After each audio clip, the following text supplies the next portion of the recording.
नमस्कार विद्यार्थी मित्रांनो, ओएसिसच्या ऑनलाईन प्लॅटफॉर्ममध्ये आपलं स्वागत आहे। या व्हिडिओमध्ये आपण पाहणार आहोत 23 नोव्हेंबर 2025 रोजी जो TET पेपर क्रमांक 1 झाला होता। या पेपरमधील मराठी भाषा या विषयाच्या संदर्भाने जे तुम्हाला 30 प्रश्न विचारण्यात आले होते, या 30 प्रश्नांवर विश्लेषणात्मक चर्चा आपण करणार आहोत। या अगोदरही आपण 2013 म्हणजे 2013 पासून ते 2025 पर्यंतचे सर्व व्हिडिओ आपल्या यूट्यूब चॅनलला बनवलेले आहेत। त्याचबरोबर आपलं जे ॲप आहे ओएसिस करियर पॉईंटचं, या ॲपवर सुद्धा तुम्हाला हे प्रश्न सोडवता येतील 2013 ते 2025। त्यामध्ये सर्व विषयाचे प्रश्न तुम्हाला तिथं अपलोड करण्यात आलेले आहेत। तुम्ही आपलं ॲप या व्हिडिओच्या डिस्क्रिप्शन बॉक्समध्ये जाऊन लिंकवरून डाउनलोड करा किंवा प्ले स्टोअरमध्ये तुम्ही ओएसिस करियर पॉईंट सर्च करा, तुम्हाला हे आपले ॲप मिळून जाईल। तिथे तुम्हाला ओल्ड क्वेश्चन पेपर सर्वच्या सर्व विषयाचे, त्याचबरोबर काही विषयाचे सराव पेपरसुद्धा तुम्हाला उपलब्ध करून देण्यात आलेले आहेत। तर अधिक वेळ न घेता जो 23 नोव्हेंबरला पेपर झाला होता 2025ला पेपर क्रमांक 1, त्यामधील मराठी व्याकरणाचे प्रश्न पाहूयात।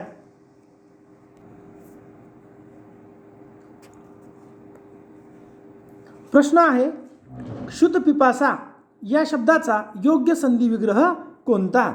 आता आपल्याला जो दिलेला शब्द आहे क्षुत पिपासा, यामध्ये बघा आपल्याला त दिसतो आहे। मग आता त दिसतोय याचा अर्थ असा आहे की हे प्रथम व्यंजन संधीचं उदाहरण आहे। कारण की सुरुवात कशी होते प्रथम गटाला त, थ, द, ध, न, बरोबर। म्हणजे जेव्हा प्रथम शब्द दिसतो तेव्हा प्रथम व्यंजन संधी असते। आता प्रथम व्यंजन संधी आली म्हणजे काय, तर मूळ शब्दामध्ये काय असणार, द किंवा ध। तर इथे बघा काय आहे, ध, क्षुध पिपासा, हे आहे आपलं उत्तर। आता समजून घ्या काय होतं, जो मूळ शब्द आहे ध, या धचा काय होतो, तर या धचा होतो पहिला वर्ण कोणता, त, आणि पुढं काय आहे पी, म्हणजे त प्लस प प्लस पहिला ई, मग याचा काय झाला पी, बरोबर, क्षुध पिपासा।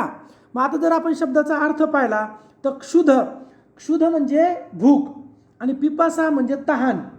मग आता भूक आणि तहान लागलेली जी अवस्था असते, जेव्हा आपल्याला आपण म्हणतो ना मला लय तहान भूक लागली, त्याचा अर्थ असतो क्षुध पिपासा। तेव्हा तहान भूक लागली असं म्हणण्याऐवजी क्षुध पिपासा म्हणलं तरीही चालतं। पर्याय 1 आपलं उत्तर होणार आहे। नेक्स्ट क्वेश्चन आहे आपला, आकाशातून पावसाच्या धारा कोसळल्या या वाक्याचा प्रयोग ओळखा। बघा आपल्याला मुख्य क्रियापद ओळखायचं आहे, कोसळल्या, मूळ धातू कोसळ। मग आता नारा, नारी, नारे प्रत्यय लावा। कोसळणाऱ्या कोण, तर धारा, कोसळणाऱ्या कोण, धारा, धारा काय झालं, कर्ता। मग कोसळण्याची क्रिया कोणावर झाली, तर धाराच, म्हणजे वाक्यामध्ये कर्म नाही, त्याच्यामुळं कर्म असणारा पर्याय कट करा। सकर्मक कर्तरी तर कटला, कर्मणी कटला, बरोबर आहे। बघा कर्म नाही म्हणून सकर्मक कर्तरी कटला, कर्मणी कटला। आता अकर्मक भावे की अकर्मक कर्तरी, आपलं काय करावं लागणार, आता कर्ता बदलून पाहावं लागेल ना। मग आता कोसळणाऱ्या धारा होत्या, धारा हा कर्ता आहे, कर्ता बदलून पाहू आपण। मग आता कर्ता जर बदलला काय घ्यायचं, बर्फ घेऊ। आकाशातून आकाशातून पावसासोबत बर्फ कोसळला, ला आलं, बदललं म्हणजे कर्तरी आहे। आता आपण काय करू, धाराऐवजी गारा घेऊ। आकाशातून पावसाच्या गारा कोसळल्या, पुन्हा ल्या झालं, बर्फ घेताना ला झालं। आता काय करू आपण, थेंब, आकाशातून पावसाचे थेंब कोसळले, म्हणजेच काय, ला लिहिले, बदलतंय कशानुसार, कर्ता बदलला तर बदलतं, म्हणून आहे अकर्मक कर्तरी। येते लक्षात, कर्त्यानुसार बदललं म्हणून कर्तरी, कर्मानुसार बदललं असतं तर कर्मणी, आणि कर्ता किंवा कर्म दोघांनुसारही बदललं नाही तर असतो भावे प्रयोग। पुढचं उदाहरण घेऊयात आपण। पुढचं आहे की अलंकारिक शब्द व त्याचा अर्थ यातील अयोग्य जोडी ओळखायची आहे। ओनामा सुरुवात, बरोबर आहे, ओनामा करणे म्हणजे सुरुवात करणे, प्रारंभ करणे, श्री गणेशा करणे, ही जोडी बरोबर। बृहस्पती म्हणजे बुद्धिमान, बरोबर आहे, बुद्धिमान माणसाला बृहस्पती म्हणतात, बरोबर. पर्वणी दुर्मिळ योग, हे सुद्धा बरोबर आहे. पर्वणी म्हणजे काय? दुर्मिळ योग. आपण म्हणतो ना खूप दिवसानंतर ही पर्वणी अनुभवली, म्हणजे एखादा दुर्मिळ योग आला. गंगा यमुना म्हणजे नद्यांचा उगम नाही, हे चूक आहे, हे चुकलंय, हेच आपलं उत्तर आहे. गंगा यमुना म्हणजे काय? तर पवित्र गोष्टींचा संगम. आपण म्हणतो ना गंगा यमुना एकत्र आल्या म्हणजे पवित्र गोष्टींचा संगम झाला, तिथे पवित्र गोष्टी एकत्र आल्या. तर नद्यांचा उगम असा शब्दशः अर्थ नव्हता. नेक्स्ट आहे की सहसंबंध ओळखायचा आहे आपल्याला. घुबडांचा घुतकार तर हंसांचा काय? आता घुबडांचा घुतकार म्हणजे काय? तर घुबडांचा आवाज, ध्वनी दिलाय, साऊंड दिलाय. मग हंसांचा काय असतो? तर हंसांचा असतो कलरव. घुबडांचा असतो घुतकार, हंसांचा असतो कलरव. केकारव बघा, केका म्हणजे मोरांची साद आणि रव म्हणजे आवाज. मग केकारव म्हणजे काय? तर मोरांचा आवाज. गुंजारव, गुंजारव म्हणजे मुंग्यांचा किंवा मधमाशांचा. आणि चित्कार कोणाचा असतो? तर हत्तींचा. नेक्स्ट आहे आपला क्वेश्चन. पुढीलपैकी महाराष्ट्र कवी कोणास म्हणतात? विनायक जनार्दन करंदीकर नाही, यांना काय म्हणतो आपण? राष्ट्रीय कवी म्हणतो किंवा प्रणय कवी म्हणतो. यशवंत दिनकर पेंढारकर, बरोबर, यांना आपण महाराष्ट्र कवी म्हणतो. राम गणेश गडकरी यांना गोविंदाग्रज म्हणतात. बाळ सीताराम मर्ढेकर यांना नव्या कवितेचे जनक म्हणतात.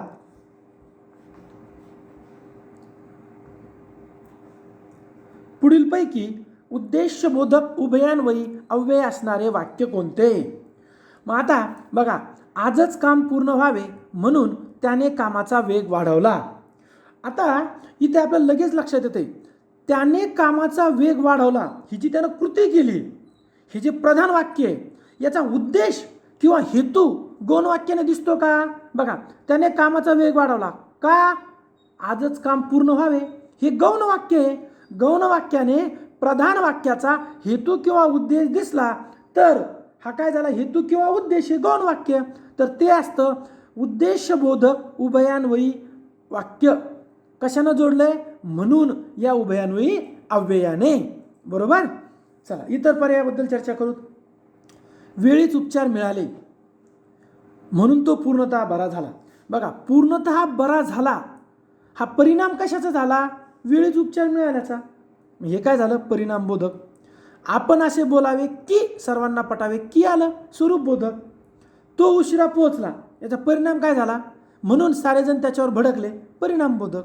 ओके, चला नेक्स्ट घेऊयात. सुगरण झाडावर घरटे बांधते या वाक्याचा काळ ओळखा. बघा, आपल्याला म्हणजे वाचल्या समजतं. सुगरण झाडावर घरटे बांधते साधा वर्तमान काळ, बरोबर आहे. बघा, याचं अपूर्ण वर्तमान काळ कसा होईल? तर सुगरण झाडावर घरटे बांधत आहे, अपूर्ण भूतकाळ. सुगरण झाडावर घरटे बांधत होती. आणि साधा भूतकाळ कसा होईल? सुगरणीने झाडावर घरटे बांधले. नेक्स्ट आहे, पुढीलपैकी द्वंद्व समासाचे उदाहरण कोणते? राजवाडा, राजाचा वाडा. षष्टी तत्पुरुष, पंचवटी, 5 वडांचा समूह, द्विगु. आई वडील, आई आणि वडील, आई व वडील. इतरेतर द्वंद्व. यथाशक्ती, शक्तीप्रमाणे. अव्ययभाव. आता 9 ते 11 पॅसेज आहे. आपल्याकडे पेपर आहेत, आपण याबद्दल फक्त पॅसेजचे उत्तर पाहूयात. 9चं उत्तर आहे 1, 10चं उत्तर आहे 3, 11चं उत्तर आहे 4. आता पुढील प्रश्न आहे परत. गुन्हा करूनही कबूल न करणाऱ्या चोरास पोलिसांनी डॅश डॅश डॅश. हे वाक्य पूर्ण करण्यासाठी योग्य वाक्प्रचार निवडा. तमा न बाळगणे, तमा न बाळगणे म्हणजे पर्वा न करणे, असं इथं जुळत नाही. लोटांगण घालणे, आता पोलीस कशा लोटांगण घालतील? लोटांगण घालणे म्हणजे काय? पूर्णपणे शरण जाणे, विनवणी करणे, लाचारी पत्करणे नाही ना. 14वे रत्न दाखवणे, बरोबर. गुन्हा करूनही कबूल न करणाऱ्या चोरास पोलिसांनी 14वे रत्न दाखवले म्हणजे काय? खूप मार देणे. 14वे रत्न दाखवणे या वाक्प्रचाराचा अर्थ काय होतो? खूप मार देणे. ओके. जीवाचे रान करणे म्हणजे खूप कष्ट करणे. नेक्स्ट आहे आपला क्वेश्चन की कद्रू या शब्दाचा योग्य विरुद्धार्थी शब्द कोणता. बघा कद्रू शब्दाचा अर्थ होतो कंजूस, चिक्कू, अनुदार, कृपण. याच्या विरुद्धार्थी उदार. ओके, कृपण हा झाला समानार्थी. भाग्यवान, दुर्दैवी, निष्ठुर आणि दयाळू हे झाले समानार्थी.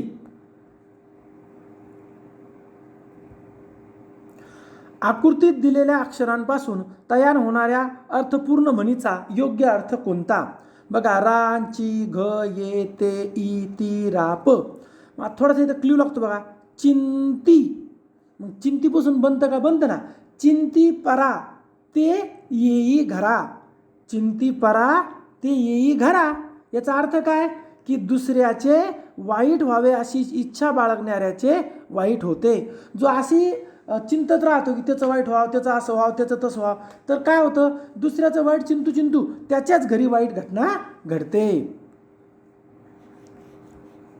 बघा तुम्ही जर आपल्या ओएसिस करिअर पॉईंटचं ॲपमध्ये गेलात ते तुम्हाला प्ले स्टोअरला ओएसिस करिअर पॉईंट सर्च करून डाउनलोड करता येईल किंवा व्हिडिओच्या डिस्क्रिप्शन बॉक्समध्ये आपल्याला लिंक दिली आहे तिथूनही डाउनलोड करता येईल.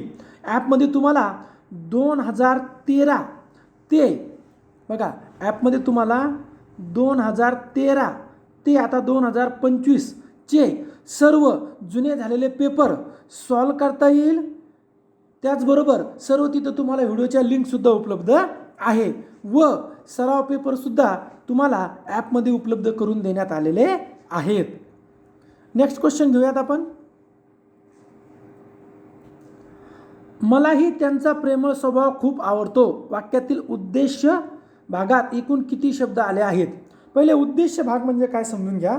तर उद्देश्य म्हणजे कर्ता आणि कर्त्याविषयी अधिक माहिती देणाऱ्या शब्दांना उद्देश्य भाग किंवा उद्देश्य विभाग असं म्हणतात.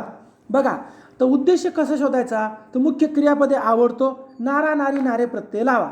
आवडणारा, आवडणारी, आवडणारे. तर आवडणारा काय, स्वभाव हा झाला उद्देश्य. बरोबर. स्वभाव कसा आहे, प्रेमळ. कोणाचा आहे, त्यांचा. म्हणजे काय तर या उद्देशाबद्दल किती भाग आले त्यामध्ये बघा. हा उद्देश झाला मुख्य कर्ता 1, प्रेमळ 2 आणि त्यांचा 3. एकूण 3 शब्द आलेले आहेत. पर्याय क्रमांक 2. पुढे आहे की त्वेष या शब्दाचा समानार्थी शब्द कोणता. बघा त्वेष याचा अर्थ असा होतो की संताप, राग, चीड इत्यादी. मग आता जर इथं आपण नेमका याच्या मागचा उद्देश जर घेतला, आपलं परीक्षा परिषदेनं असे पर्याय का दिले की सारखे सारखे वाटत आहेत. तर त्वेष या शब्दातून एक प्रबळ भावना किंवा जोम दिसते. त्याचप्रमाणे आवेश हे जे आपलं उत्तर आहे यातून एक तुम्हाला भावनांची तीव्रता दाखवली जाते. म्हणजे इथं त्वेष या शब्दाचा समानार्थी आवेश यासाठी आहे की आवेश आणि त्वेष या दोन्ही शब्दांमध्ये जे इमोशन्स आहे स्ट्रॉंग इमोशन दिसतात. दोन्ही शब्दात भावनांची तीव्रता दाखवली जाते. म्हणून याचं उत्तर झालं त्वेषचं आवेश. पुढे आहे की शुद्ध शब्द. तर तो आहे निष्क्रिय. पर्याय 3. न ला पहिली विलांटी आणि या जोड शब्दाला श, क, र ला पहिली विलांटी. शरद ऋतूत अंगणात दुधासारखे पिठूर चांदणे पडले होते. या वाक्यातील उपमेय कोणते. बघा उपमेय म्हणजे काय तर ज्याची तुलना करायची ते आणि उपमान म्हणजे काय ज्याच्याशी तुलना करायचं ते. मग बघा आता इथं उपमेय ज्याची तुलना केली. तुलना कोणाची केली. शरद ऋतूत अंगणात दुधासारखे पिठूर चांदणे पडले होते. काय पडलं होतं, चांदणे. चांदण्याची तुलना केली ते झालं उपमेय. मग उपमान काय तर कोणासोबत तुलना केली, दूध आणि पीठ हे झाले उपमान. कोणता अलंकार आहे तर उपमा अलंकाराचं उदाहरण आहे.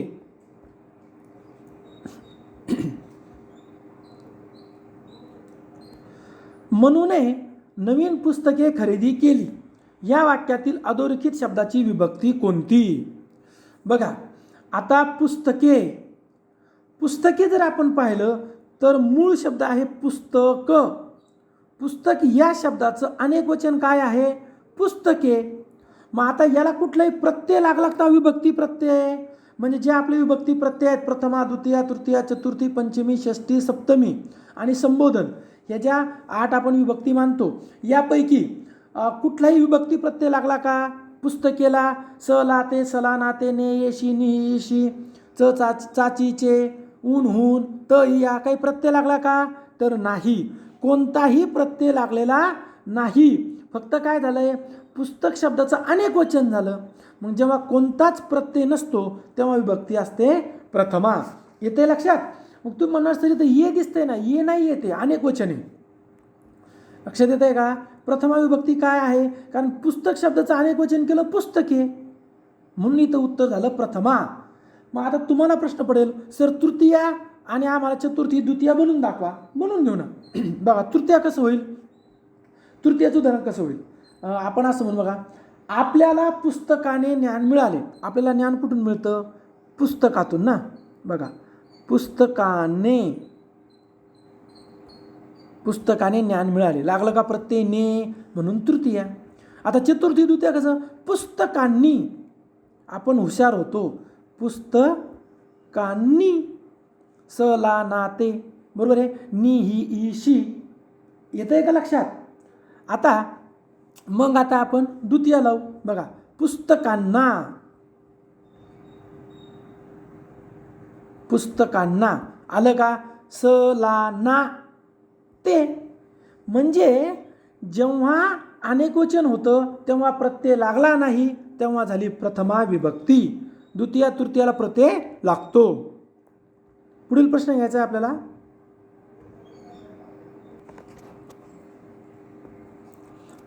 पुढील वाक्यातील कर्म ओळखा. रेयांशने वर्गातील फळ्यावर सुंदर चित्र रेखाटले.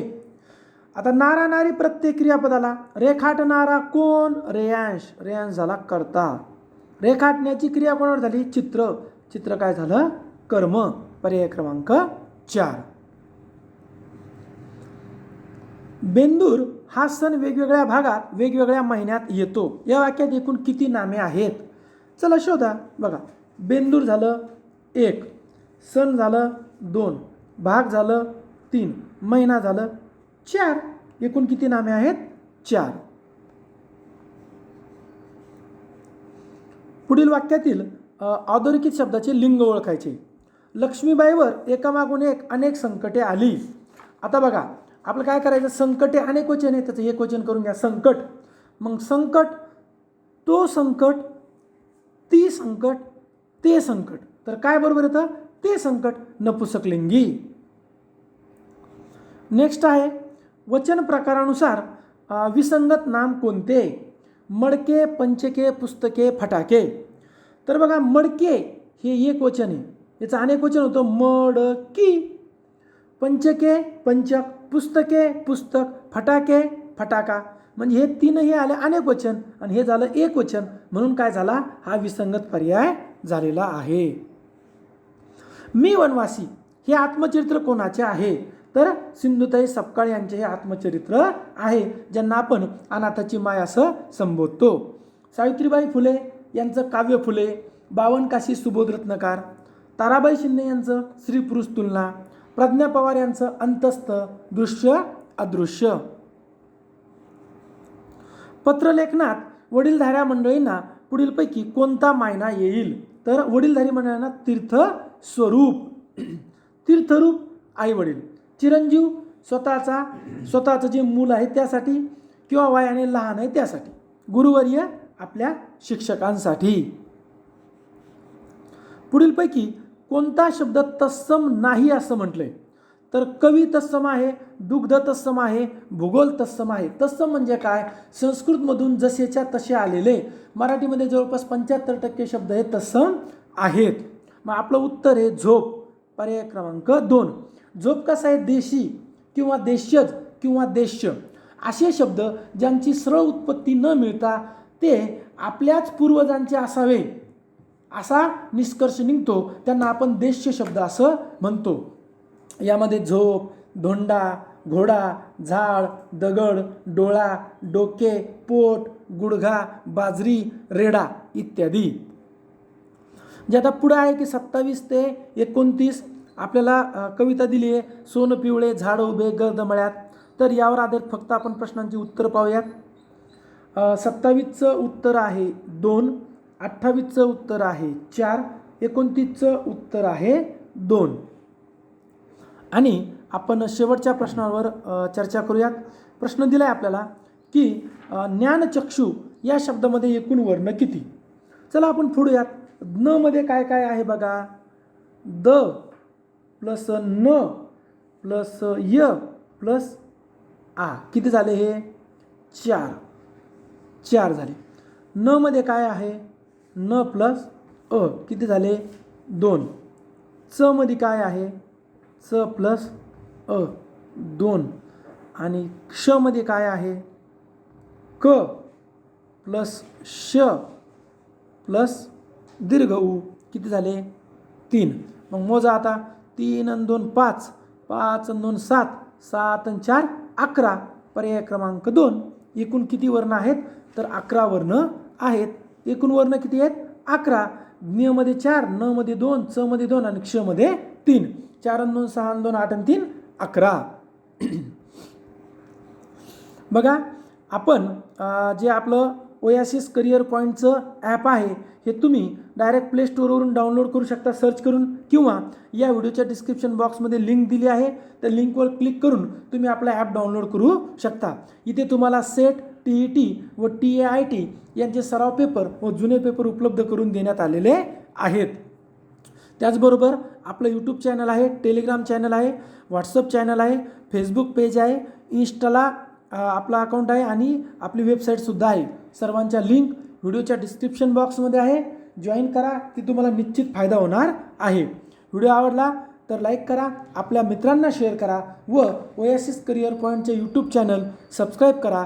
धन्यवाद.